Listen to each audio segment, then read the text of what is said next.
this is the number one thing that should bother over planners, and it's that dumber people are making more money than you because they're willing to take risks, and that's it. Ow. It's the truth. I mean, everybody's seen it. They've had it. Maybe they haven't had it, but not personally, but they've seen it too, because it's like it's a cliche at this point where they're like, oh, my boss is so dumb. Yeah, but they're risky. They're willing to take risks, and there's a lot of value. And like, especially in the US, we reward the risk takers.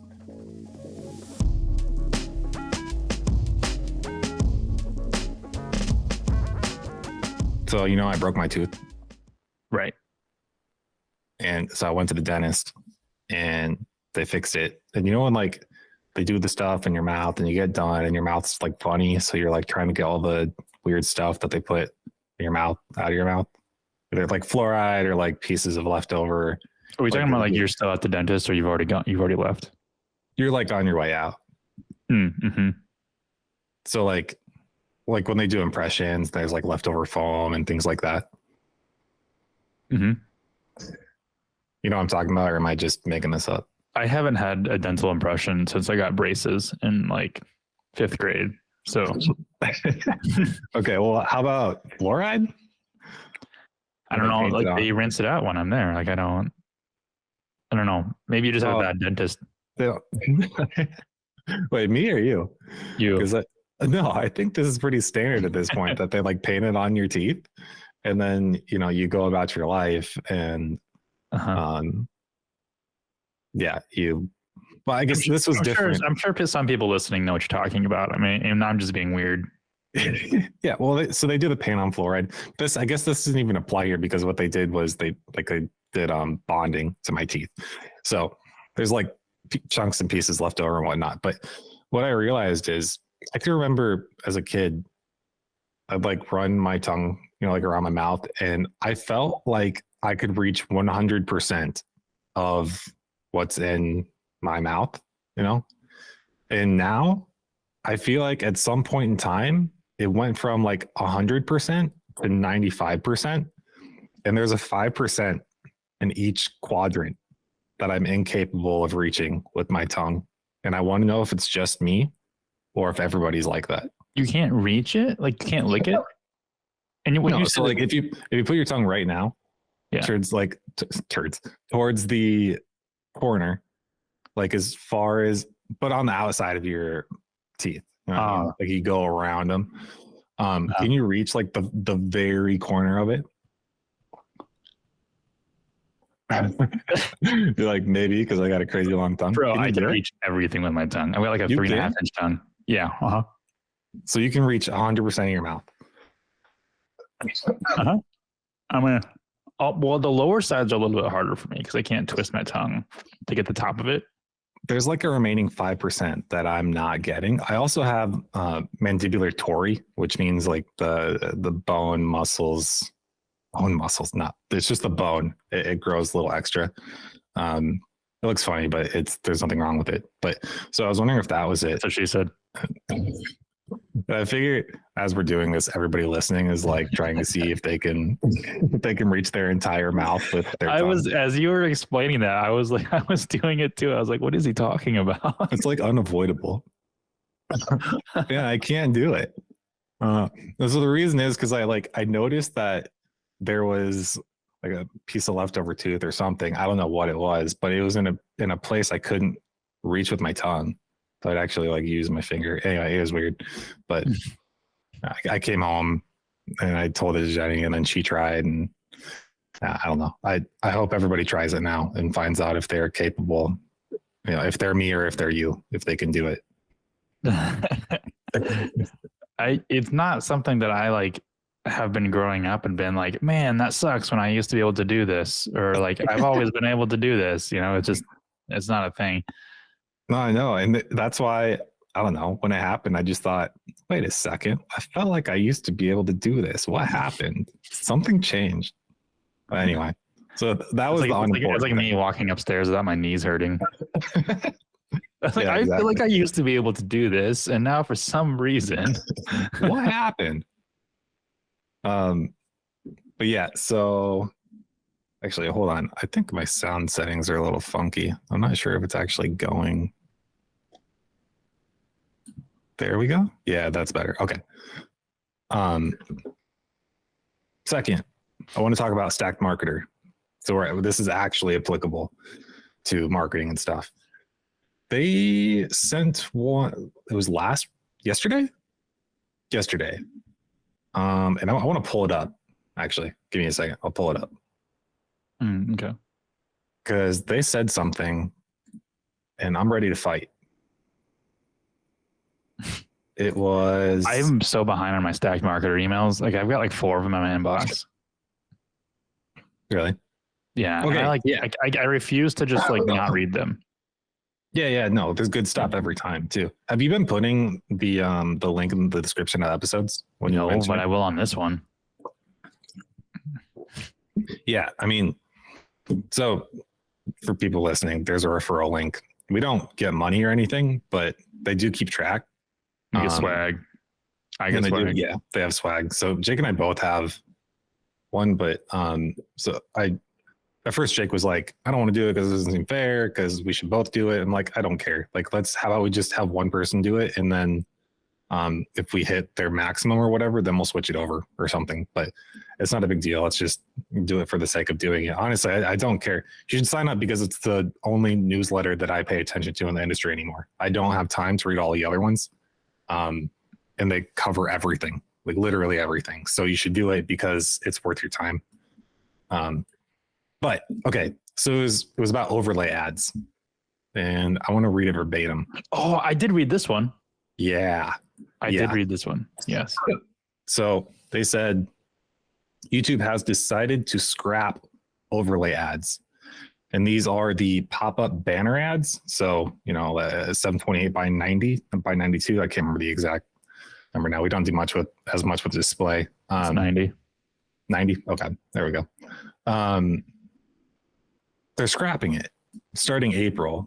And they said, how did they say it? Can't say anyone. I think the direct quote was, "We're scrapping it, nerds. See ya." They said, can't say anyone will miss them. But let me tell you, this ad format was sweet. And the reason was, let's say you run a e-commerce company. You do something nationally or internationally, not lead gen. Lead gen's not the best example for this. But I guess it could be. But so I was running a campaign for horse supplements, which is hilarious. But we were doing a sweepstakes promo with display ads, and half of the placements were on YouTube. No joke. And unfortunately, Google doesn't let you split them. Like, you can't do display YouTube, even though it's an absolutely major platform, and like a lot of your display ads will go there if it's applicable to your audience. But we found a lot of people converting there. And it was because the channels were hyper relevant to the horse industry. It was also like horse girls doing horse girl stuff. You know what I mean? Where they're like, hey, this I'm can on this go one of ranch. 2 ways. Okay, the way I meant is my dad is a multimillionaire. I live this wonderful life with horses, and this is my fun YouTube channel where I talk about my excessive upper class lifestyle. Yes, that's pretty much what it was. But the channels that converted were repeat converters. So you could then do partnerships. You could reach out to those channels. So this was a way of working around the manual work of how do I find relevant channels in the industry that I could partner with? Because that's what everybody wants to know when you have a company that's relevant like that is, okay, it'd be a good idea to partner with YouTubers. It's always good to have partnerships with creators to, get more awareness, promote my stuff, that sort of thing. But it does take time to find them. But when you do a display campaign and it went with that placement, if it converted, you kind of knew that it like pre-qualified that was a good placement to go with. And they're going to scrap it now. And that's a bummer. Yeah. I saw that. I was like, well, I believed it when they said can't say anybody will miss them, because from a user's perspective, I think they are kind of annoying, especially for if you're not an ad engager like me. Yeah. Because they do just like overlay on the video and you're like, dude, go away. Yeah, I can see why people wouldn't like them. You know where they don't overlay on though? What? When you're watching YouTube on TV. Yeah. As I was today. Yep. That's grown a ton. Okay, Yeah. but I said 3, I got 1 left, and it's I need to apologize because in a recent episode I was complaining about people not leaving reviews, but I'm dumb and I don't actually know a lot about podcasting, and I meant like reviews on Apple. So if you're listening on Apple, please do. Well, because our Spotify rating just like shot up, and we're like, oh, yeah. So our Spotify ratings are good, but I didn't know. I don't know. I don't know this stuff. I'm having fun. It's great, but Spotify rating is for the lazy raters, because you don't get to say anything. Yeah, it's just a star rating. I didn't know that. So if you're listening on Spotify, well, thank you. And if you haven't left a rating, please do, because that's cool too. But yeah, there's no comments. That's on Apple. So if you're listening on Apple, please do actually leave a comment, because we do appreciate that. But I didn't even know that we had reviews on Spotify, and that was actually great. So thank you all for that. And sorry for getting sassy, because I will say though, I'm dumb. The Spotify reviews, like the rating is only available in the Spotify app, and I've only found it on mobile. I don't have the Spotify app on desktop, so I can't tell you, but it's only on mobile, which is dumb. And I just don't understand it, or like their positioning with rating, but I don't know, maybe they'll actually get reviews coming out, because they're going through quite a lot of changes right now. Anchor is now podcast by Spotify. So I've got to change that on the website now. Or do I? Because people are just like familiar with Anchor. Yeah. So, I lost it. It was good. It was something that was important. You're apologizing. It was about, so like half of our listeners, what's our stats? Like the breakdown is like half is Spotify. Yeah. Here, I'll look right now. Anchor podcast.spotify.com is the new one. I'm not logged in, but I assume it's our super secret Evergrow password. Same one every time. Yeah. That's not true. We do use one for quite a few things though. Oh, did to log in through Google? This is going to get cut. I shouldn't tell people our password's the same. Our password's password. It is password with this fun A symbol, the @ symbol. Yeah. Okay, so our audience is 46.5% from Spotify. Cool. And then it's 27.4% from Apple, and the rest are from people who listen on the website, which is 12.9%. And then there's some kind of other ones like Google, Stitcher, and I don't know what other is, but apparently there are other platforms people are listening on. Like Schmitcher. Stitcher? Yeah, it's like discount. I don't know. I was just trying to make something up. It's like that is so mac and cheese. You're like schmack and cheese. Or like Tylenol. It's the Schmylenol. Anyway, yeah. Yeah. So majority of so over half of all of our, or almost half of all of our listeners are listening on Spotify. Yep. Sounds about right. Anyway, but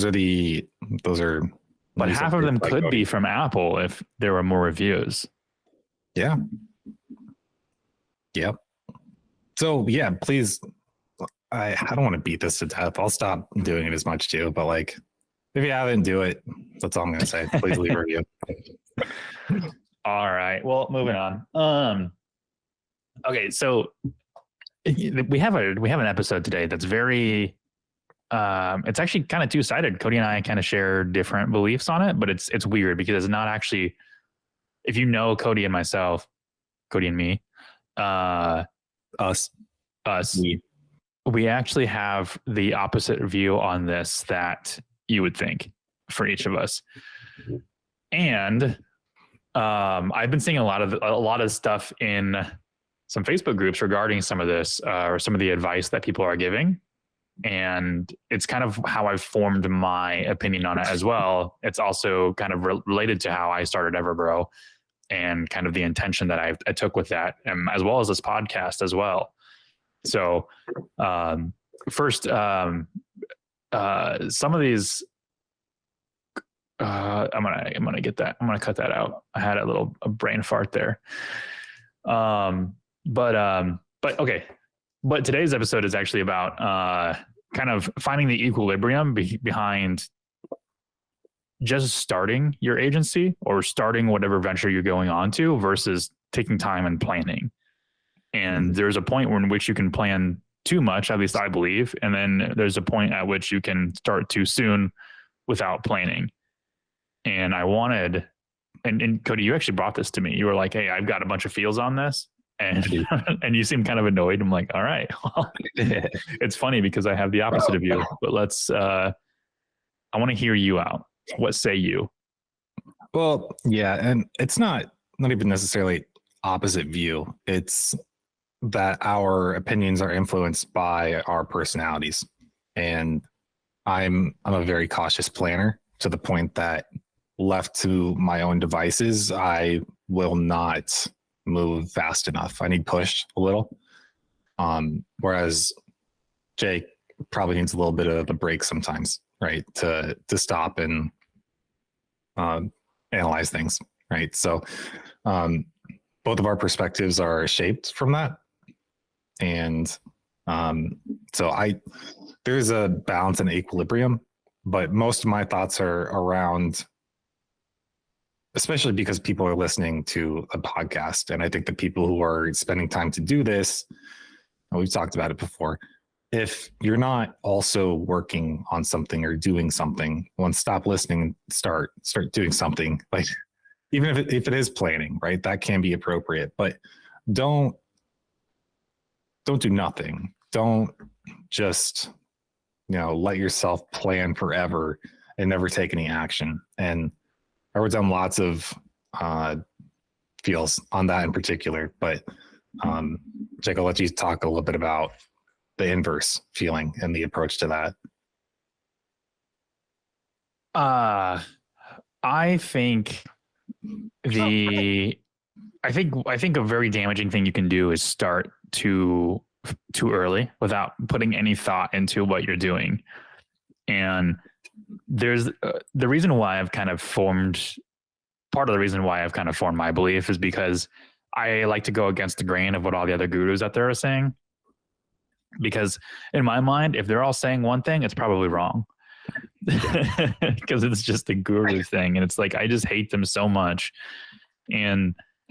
But it's also kind of true too. I mean, I won't start anything unless I've put a lot of thought into it. But my downfall of my personality of what I am is once I've started something that I've committed to, I will try to build on it too fast. And I will move in different directions with it. And that's kind of where you come into the play. But I won't start something from ground zero without thinking a lot about it first. Mm. And I did that with Evergrow. I thought about my niche, the services I was going to offer, kind of my positioning in the market. And I do the same thing with content I want to write or even episodes I want to produce. Even this podcast, there was a ton of thought put into it. It wasn't just us grabbing a microphone and then going. It was me actually getting, researching podcast equipment because I wanted to start off on the right foot. I didn't want to just sound like we're recording off of two iPhones separately and then like splicing audio together. No, that was just me. Yeah, that was just Cody. And I want to do it right. I mean, it's why Cody and I both use OBS. Well, Cody's not using OBS right now. just to record everything, and then a dual recording on Google Meet.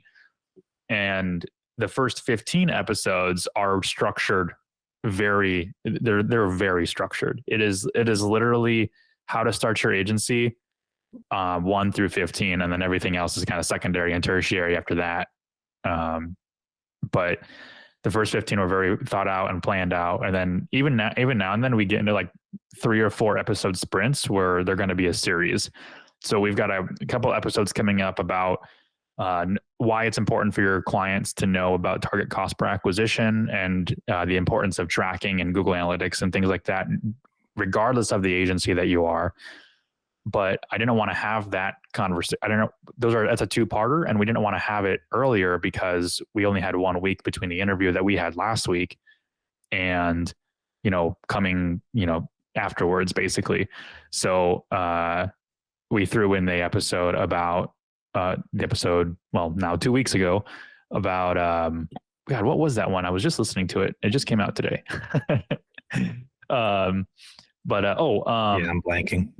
Yeah. Well, actually, I have Spotify. Anchor open right now. I'll tell you. There's going to be some cuts in this one because I want to keep my train of thought. Oh, it was the episode about how you need how you don't need any money to start an agency.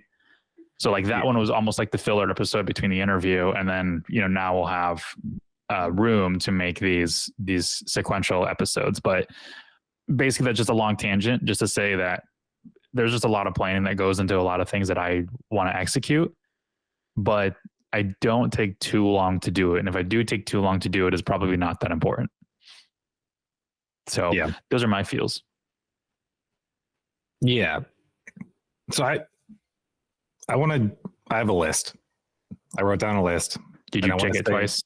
I didn't. Nope. It was a run on, but I wanted to say it to the planners, the people who are too careful of planners, and tell them like you're planning too much, right? Like you got to determine when to take action. And I think part of that is some people will say you need a business plan. I think you need a business model. I don't know how thorough you need to write out a multi-page document, 20-page business plan. But you do need a business model of how you intend to make money and intend to make it scale. Our business plan, if you want to call it that, was a slideshow, a PDF of how we would approach growth in the business. And it worked well, and it continues to work well for us. There are probably less than like 200 words on it. Oh yeah. It's just a slideshow of pictures because Cody can't spell. So. Okay, so I do want to go. I'll just start going through them, and then Jake, if you have the flip perspective, let me know what you think. I will. But the first thing is counterintuitive, and it's just to remind people that you don't have to do this. But truly, this isn't for everybody, right? Especially if you're a careful planner and you keep finding yourself planning and not just lately, for years. If you've done this for years and years of your life, either stop, finally take the jump, make the risk, or just accept that it's not for you. That's fine. Not everybody needs to be an entrepreneur. Like companies need S-tier players, top team, or A team, what is it? S is gaming. A, the best. That's what it is. Mm-hmm. And you can make good money there. That's important. And you don't have to be at the very tip top. You don't have to be the one calling the shots. There's also a level of security and peace of mind at being like an S-tier player for another agency. Like you can be entrepreneurial, but still work for somebody if you're given the freedom in those constraints. And maybe that's what you're really looking for. You're really looking for the entrepreneurial vibe and control of your own schedule and work, but not the weight and the responsibility that comes with owning a business and hiring people and also acquisition. Yep. Yeah. So the second one I wrote too, and again, this is a balance thing, but I understand it does take time to build confidence in yourself. So getting to a point where you feel good enough with yourself to actually go and conduct business does take time. And maybe listening to podcasts is how you do that. That's a good thing. Like, we want to build you up. We don't want to tear you down. So that's the other thing too, is if you're in that stage, make sure you are getting built up, not tore down. So don't put yourself in surroundings with people who tear you down. Only be in places that build you up. When people tell me they're going to do something, I'm not the person who says, I doubt it. I'm the one who says, great, go do it. That's weird. I don't like haters. I don't understand why they do it. I truly believe when people want to do something, I'm like, go get it. 100%. You can do it. It reminded me of South Park. You can do it. It's all up to you. Okay. I agree. The only thing I'll add to that, I have this really bad thing that I do where people would say, I want to do this. And then like immediately I start dissecting the thing that they want to do and being like, here's how to make it successful.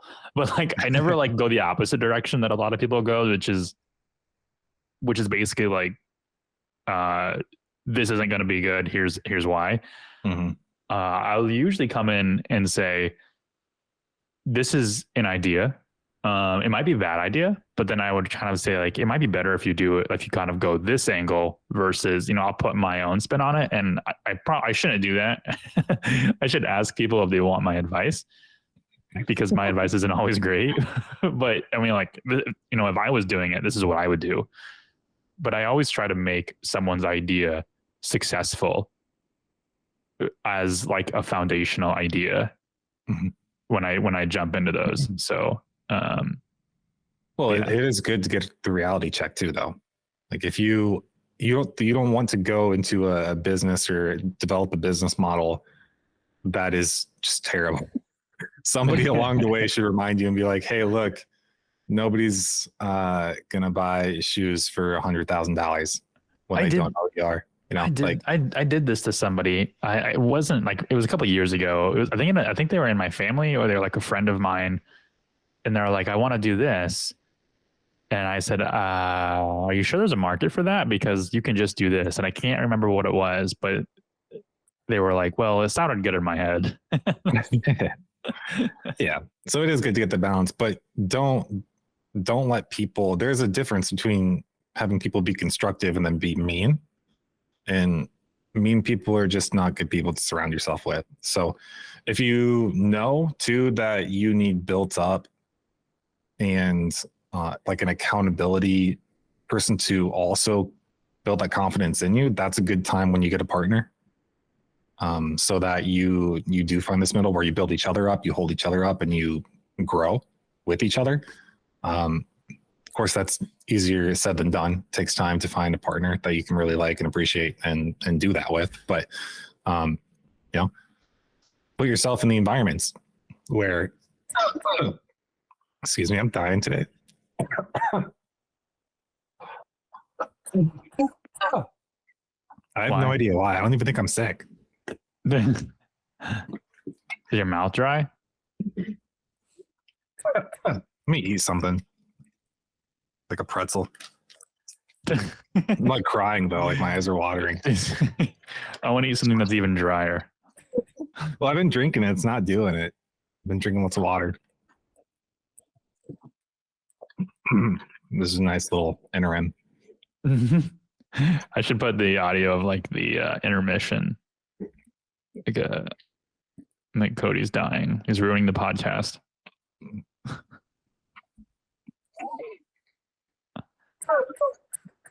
I have no idea. Do you keep your Shure microphone software up when you record? I haven't been. I do, because then I can just click. See, I can just click to mute it. But, okay. And then when I cough or talk a loogie, I just turn it off. Good idea. Okay, I think I'm better now. Maybe. What was I saying? I don't know. I have no idea. I'm lost. It was about getting a partner. Oh, yeah. Put yourself in the environments where you're going to meet those people, right? Go to the meetups, do the networking. I know it's dumb, but it is a real thing. And you might not find a partner there, but you might find the person that connects you to a future partner at that sort of thing. So those are good ideas. Networking is a really good point, because I was thinking that there should be an episode where we talk about networking, because there's a lot of people who just network to network and they don't actually understand what networking means.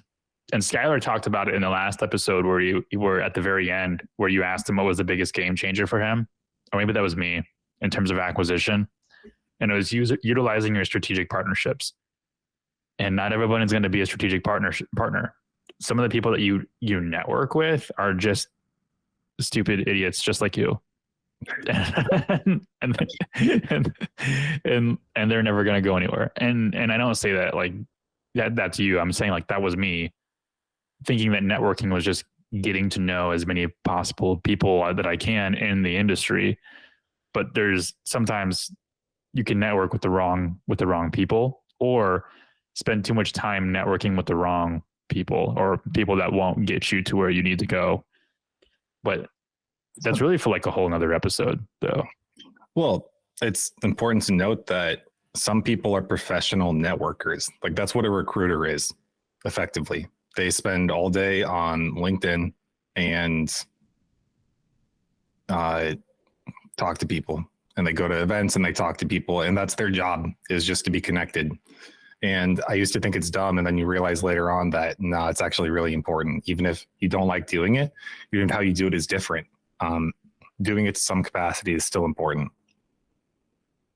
Yeah, but I'd be doing it more in your niche. There's a lot of people that I see in some of these marketing groups that just kind of they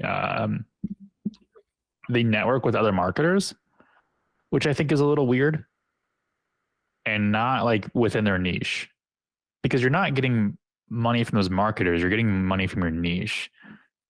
And so you should be networking with people there, unless you're like super into like setting and closing, I guess, which I think is dumb. But no, that's a dangerous place to get into, is because it makes you feel, it's the difference between being busy and being productive, because you hang out with these people and you feel like you're accomplishing a lot because every day you do a lot of things, but then you look back on the day when it's over and you realize that nothing that you did actually brought you any closer to where you want to be.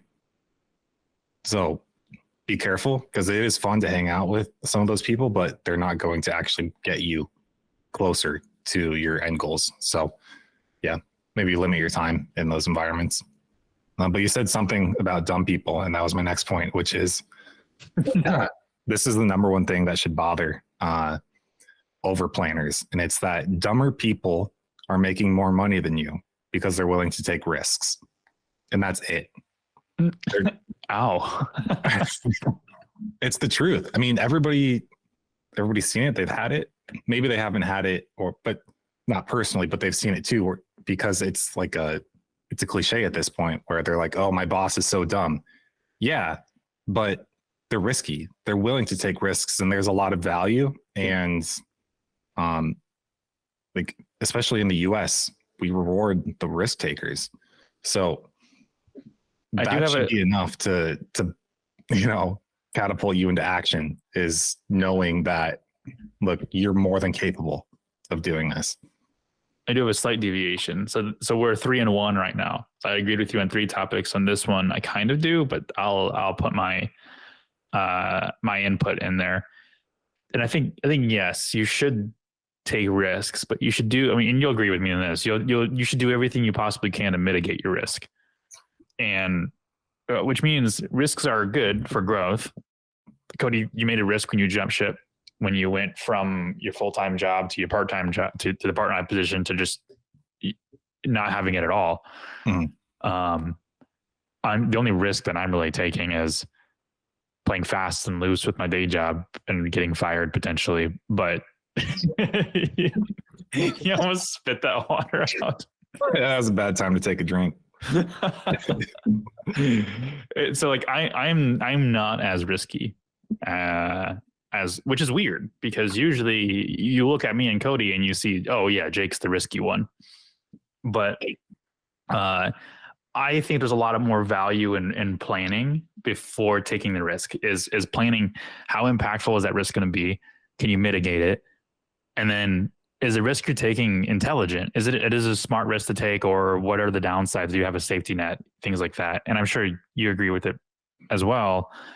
But yeah, 100%. I also think that the dumb people that are making more than me or made more than me, like in my last job or whatever, I also think that they made more than me, but there's two contingencies. One is they weren't going to make more than me for very much longer because their risk got them there. But if they're still risky, it can take them out of that role as well. Yeah. The other thing too is the risk got them there, but they could just stop there. And I see a lot of people in management do that. They just get to that spot and then they take their 3% raise every year and then they die.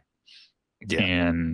But when you plan, maybe they do make more than you now, but 5 years down the road, you'll make the same amount of money. And then 5 years after that, you'll make 3 times what they do.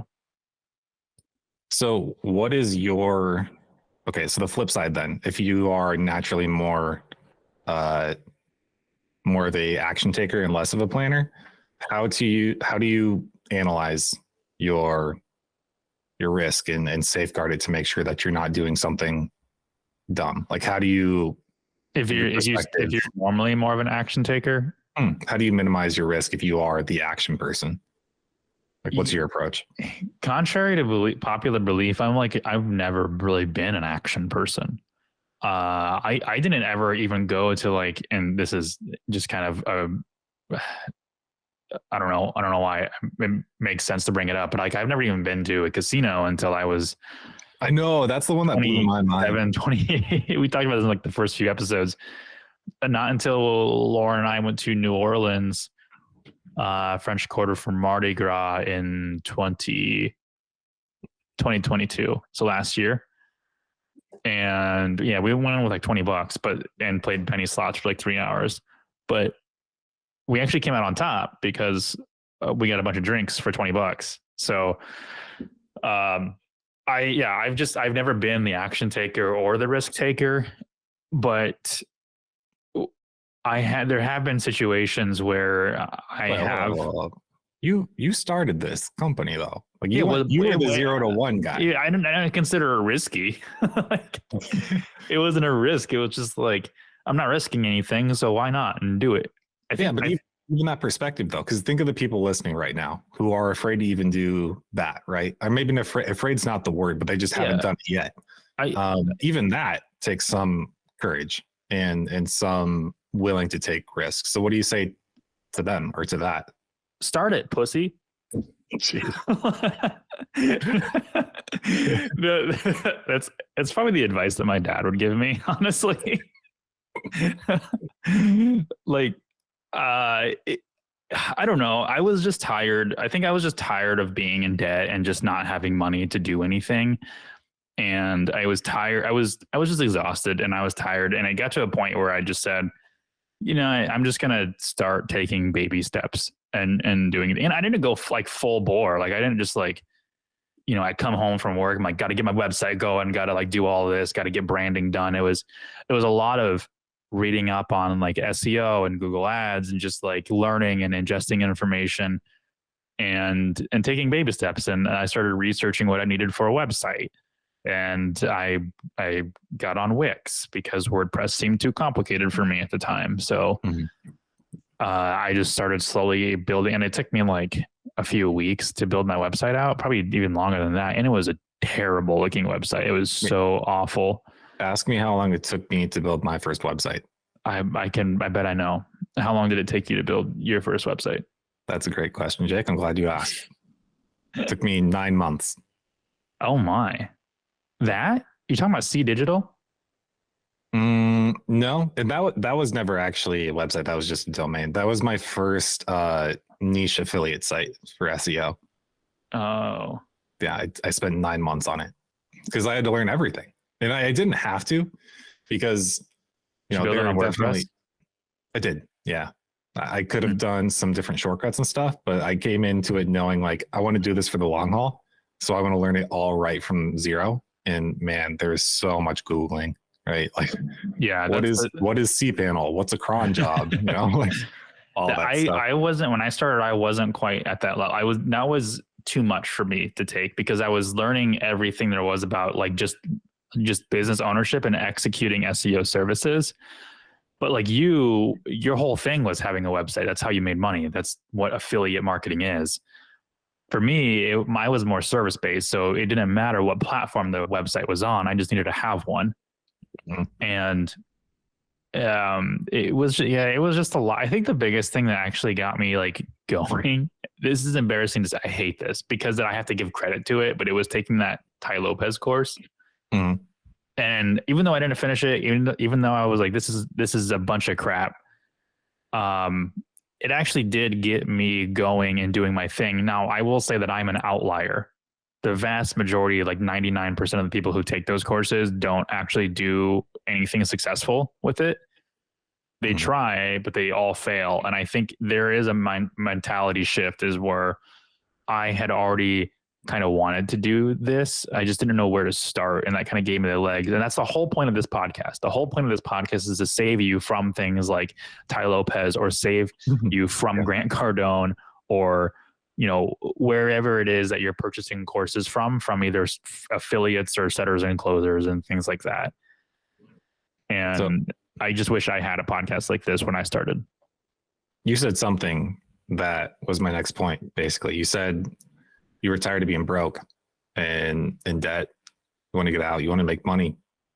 And I think for me, everybody's different. What motivates them truly, right? But I'm not motivated by the positive goal at the end, which is why, well, Jake does all the time too, where like if he mentions money things, I'm like, it's cool, but I don't pay attention until it hits the bank account. I don't even notice. The first year we were in business, you didn't take a single dollar from the business until tax time, and you got like a $20,000 payout.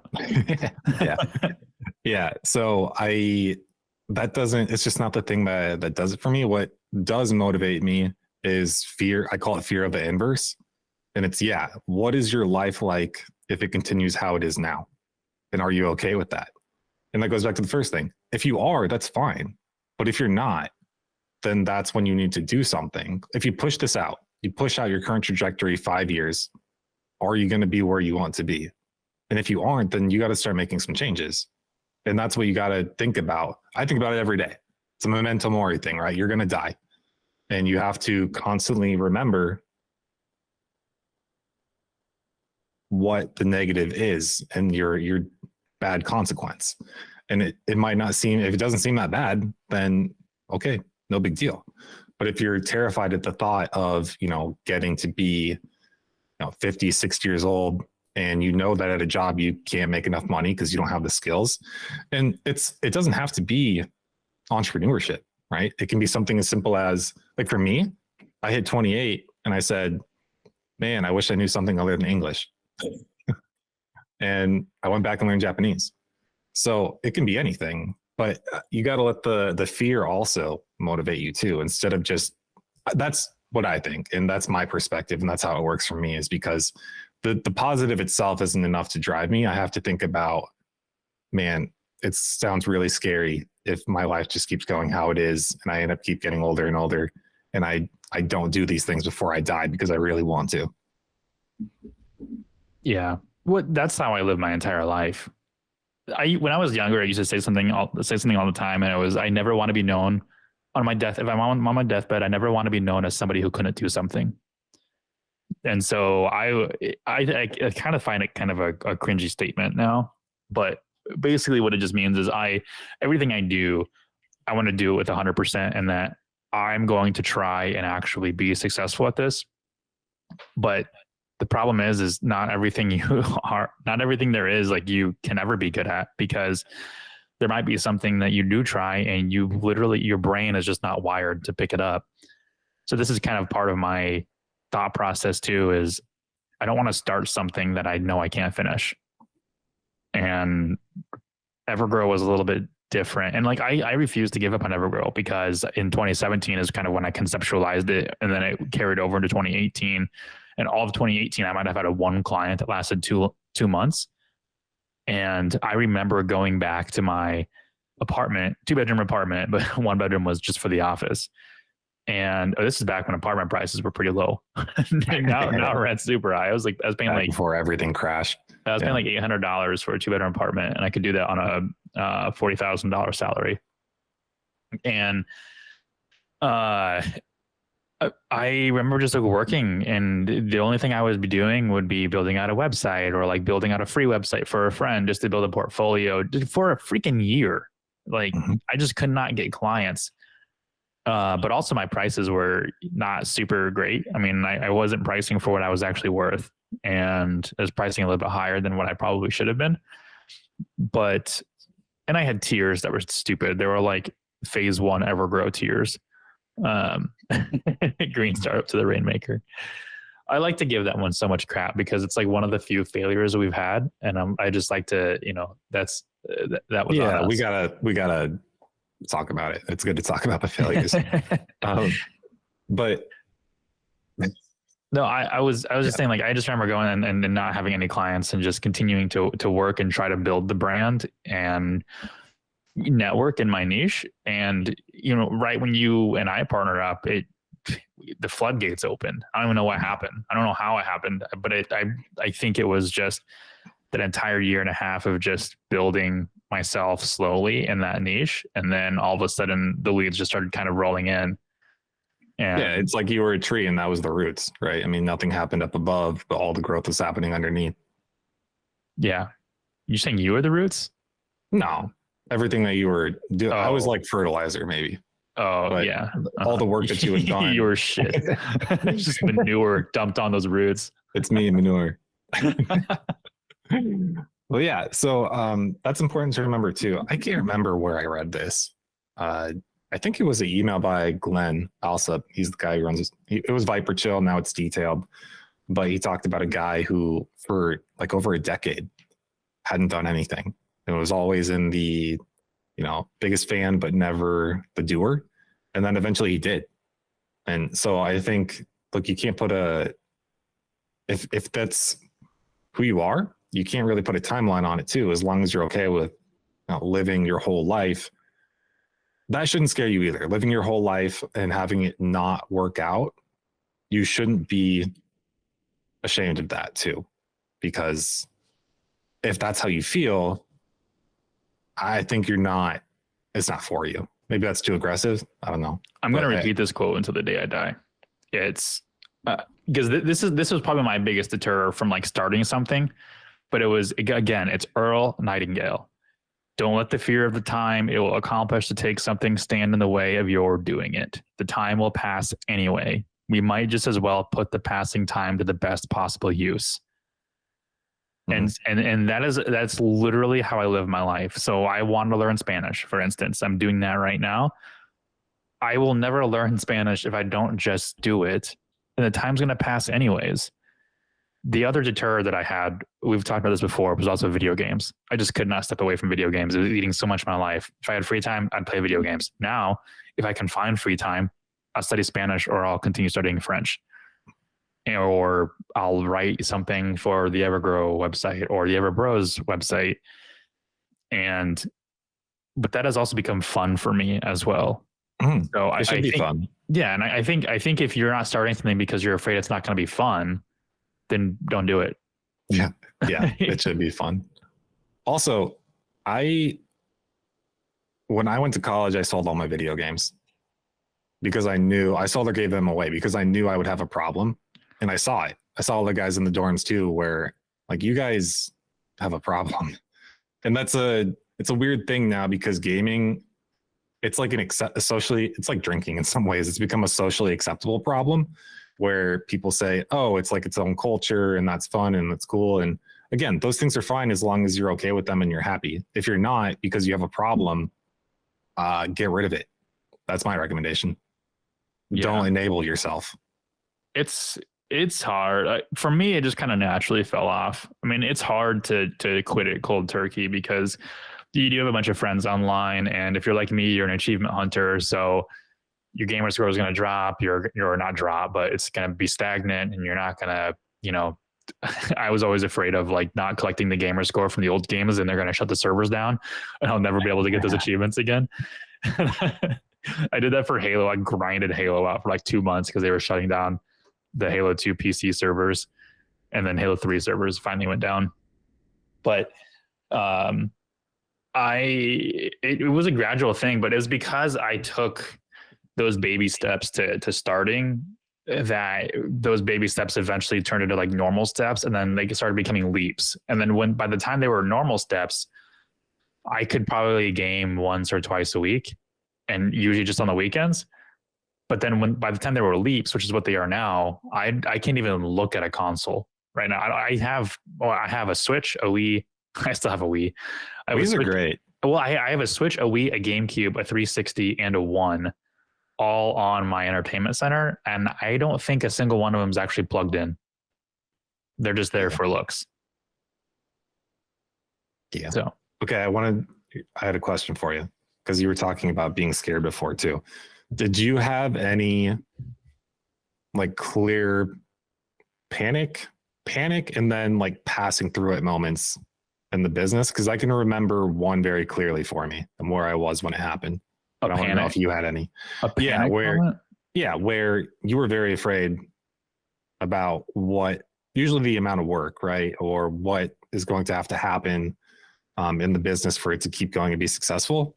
And you either have the option to do it, right? Put your big boy pants on, buckle down, see it through, or like, hey, I'm not willing to do what it takes, sort of thing. The only time that I had a moment where I got scared was actually when you considered leaving. Mm-hmm. And that was it. But starting this without you, or when there was too much work, never scared me. I think we had a couple of times where we had like 3 clients kind of pissed off at us at the same time, and it was just like in succession in 2021.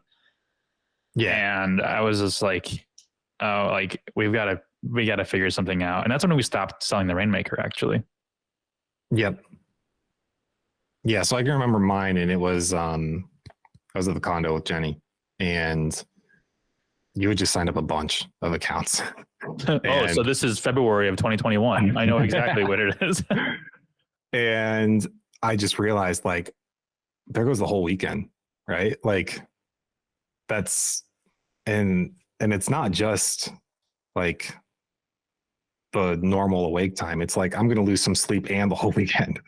And I wasn't mentally prepared yet, right? I was still afraid of those sacrifices. And then I just thought, this is where it was good to have a partner for me, right? Because if I didn't have a partner and it was just me, it would be very easy to say, yeah, well, okay. I don't actually want to do this that badly. But then, I remember like the commitment I made to you and saying like, okay, no, I can't let you down. I have to do this. And I have to make it work. So, and I think, I don't know if we've said it before. I'll say it again though, because our original agreement, you were 51%, I was 49%. And the goal was to get us to 10K MRGP. We called it MRR, but I think we meant MRGP.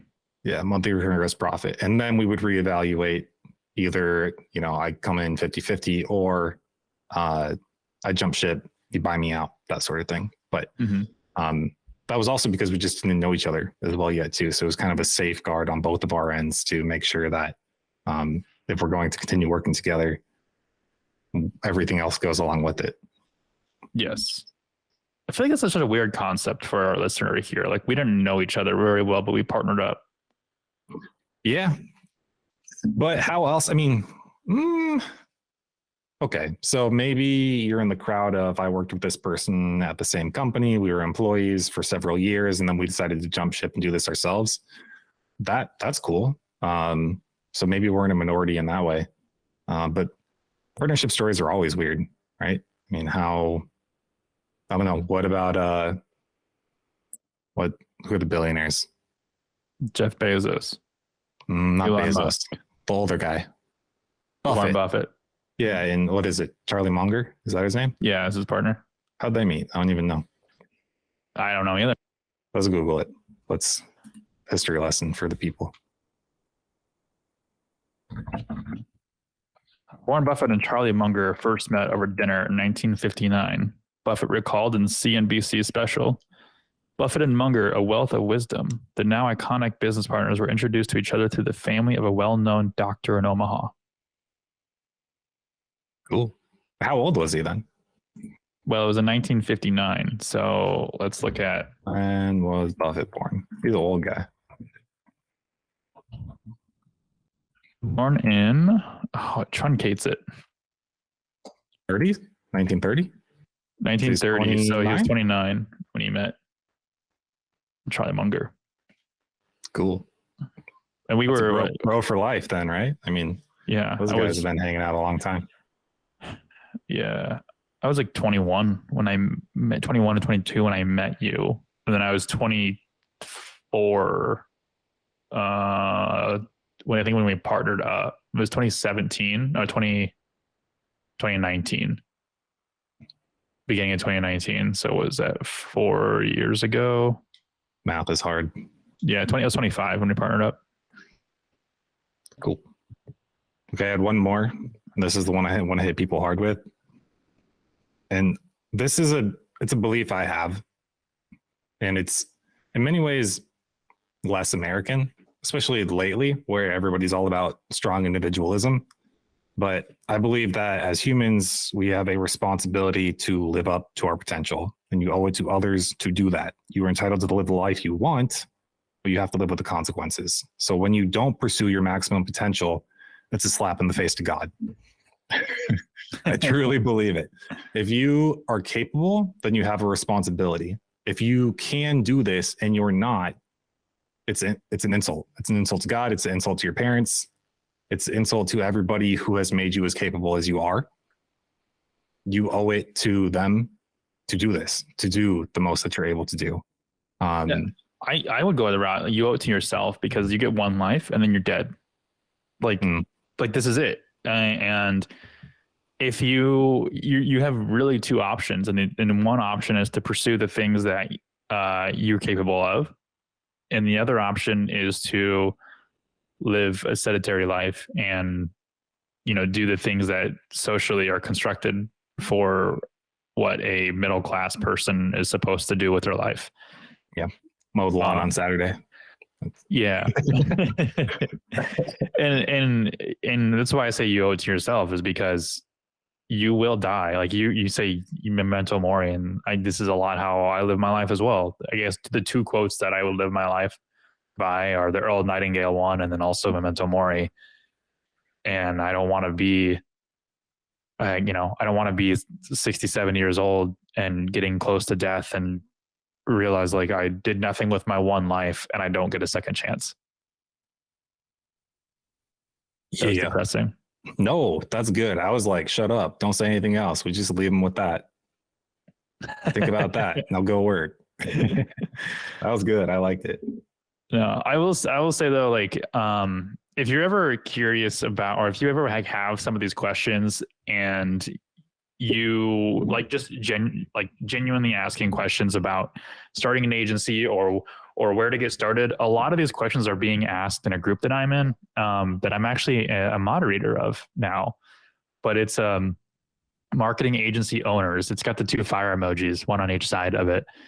It's run by Kevin Marcus Miller. So I think it's a public group right now. But I'm an admin of it. And every time that I see, like recently, like yesterday, someone posted like how they actually get clients for their social media marketing agency, but they abbreviated it like SMMA. I'm like, oh no, they took a course. And you're always going to get real advice from me. I told someone that they were charging $1,500 for in the realtor niche, which by the way, the realtor niche is a scam. But why is it a scam? What's wrong? It's not a scam. It's just everybody does it, and it's just like, it's overdone. Overdone. Yeah, there you go. It's overdone, oversaturated, and it's not oversaturated with good marketers though. But it's I told him, he's like, he wants results of my past work, and he knows he'd be my first client.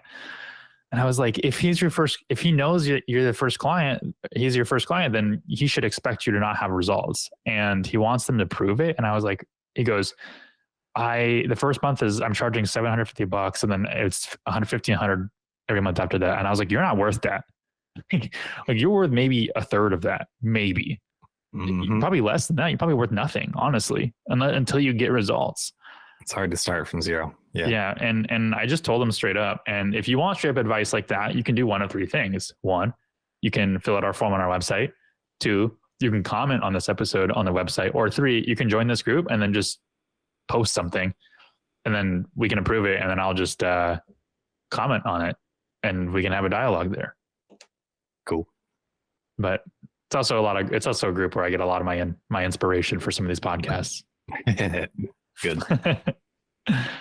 But I think that's everything we had. Did you have anything else? Nah, I went off. I feel like I don't know. This was the one when I came out today. I was angry, sassy, whereas today I was like more polite, sassy, going off. So I've had feelings lately, and I just want to get them out. I feel like this is a little extra of me lately.